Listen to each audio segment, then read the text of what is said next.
Okay guys, so how to book a driving lesson for one of your customers. Now, as you can see, I am in my calendar now. Now, if I wanted to book a lesson in for one of my customers, I have to book it into some of this blue availability slots. Now, this is the section of my diary that is still not booked, or it's still available for my current customers to book. So, to book a lesson in for a customer, first thing you need to do is you need to select the blue availability you want to book it into. So I want to book a lesson in for Tuesday the 27th for one of my customers. So I'm going to click on the blue availability on Tuesday the 27th. The first thing it does, it opens up the Create a Booking tab.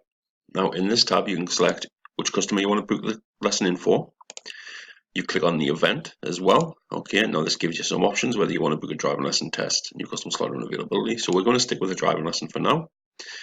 You get to pick your duration. So do you want it for 2 hours? Do you want it for 3, 4, 5? So the minimum is 2-hour lessons because that's what the minimum lesson time we do. There's no options on there for 1 hour. The next thing we want to do is we need to select the start time. So this lesson is going to start at 12 o'clock.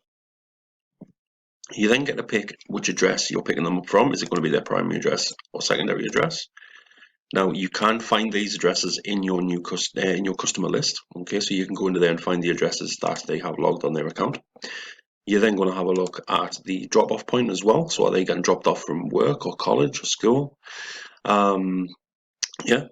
Your payment option will automatically be prepayment credit, so that'll make the customer top up their account if they don't have credit on, or if they already have credit, this will deduct 2 hours from their account when they confirm the lesson. And to book the lesson, you simply click Book Now. So what will happen now is if I scroll down until the 27th, you can see now I have a reserved lesson in for Bob. Now, the reason it's gone reserved is because there needs to be some sort of virtual or digital handshake here just to confirm that both parties agree on the lesson time. So what will happen now is Bob will receive a text and an email informing them that I've actually reserved the lesson for them. Now what will happen is if Bob's happy with that lesson, he will log into his online account and that lesson will turn green. So what we'll do is we'll get Bob to confirm the lesson, and that lesson is now confirmed. So you now see that the lesson has actually turned green. So that means that both parties have now had a C on this lesson. Both parties have confirmed that they can definitely do it. So that lesson is now booked and confirmed. Now you can see here on Monday the 26th, I've got another reserved lesson here. Now it says it's reserved. It's reserved for Bob.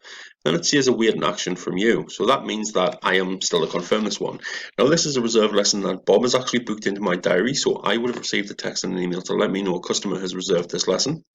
So then I would check my diary just to make sure I am definitely free on that day. Once I'm free on that day to confirm a lesson, it's really easy. You just click on the actual session you want to confirm. You're given 3 options: confirm, edit, or cancel. I'm going to confirm this one. So once you've confirmed it, what you'll see is the lesson will go green. All right. Now you can see here I've got another reserved lesson here for Thursday. Now this lesson is booked in for 12 o'clock, and this is again waiting action from my student. So this is a waiting for Bob to actually confirm this lesson. Now, if Bob hadn't confirmed this lesson and it got to maybe Monday or Tuesday of next week and I still hadn't heard anything from him and the lesson was still reserved, I would then be chasing him up. I would then be dropping him a text, giving him a call and trying to find out if he's still going to go ahead for that lesson. The reason I'd be trying to find out whether he's still going to be going ahead for it is if he's not, if he decides he doesn't want it, then I can get that lesson cancelled out and I can offer it to some more of my customers. The last thing you want to do is leave it until maybe the night before or the morning of the actual lesson to then chase the customer up and to find out that he actually doesn't want to go ahead with the lesson. So that is booking a lesson onto the calendar. Okay, very straightforward, very simple. In future videos, we'll go through how to cancel and reschedule these and also how to book new custom slots and unavailability in. But until then, guys, thanks for watching.